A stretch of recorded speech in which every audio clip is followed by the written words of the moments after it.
চট্টগ্রাম থেকে 250 টাকা rail rail স্টেশনের টিকিট কাটার পর আমরা সকালে রওনা করি।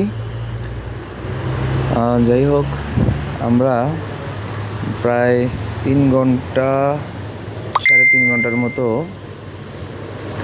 জার্নি করার পর আমরা কক্সবাজার আইকনিক স্টেশনে এসে পৌঁছাই। জার্নির মধ্যে যতটা ক্লান্তি ছিল, কক্সবাজার নামার পর আইকনিক রেল স্টেশন দেখার পরে ক্লান্তি নিমেষেই দূর হয়ে যায়।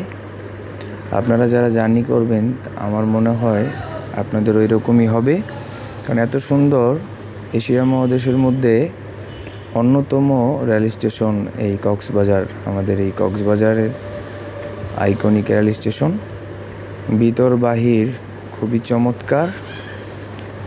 ভিতরের অংশ তো রেল লাইন, এবং আমি বাহিরের দিকে চলে আসছি এখন। বাইরেও পরিবেশটা খুবই সুন্দর, খুবই মনোরম। অনেক জায়গা নিয়ে রেল স্টেশন করা হয়। এদিকে পর্যটকদের নেয়ার জন্যে দুপাশেই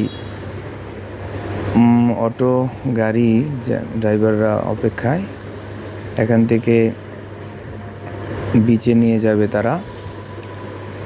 আপনারা ইচ্ছা করলে সিঙ্গেলভাবে ভাড়া হিসাব করে যেতে পারেন। আবার যদি কেউ বলেন যে আমরা রিজার্ভ নিয়ে যাব, সেক্ষেত্রে হয়তো 100 টাকা 120 টাকা রিজার্ভ নিয়ে বিচে যাওয়া যায়।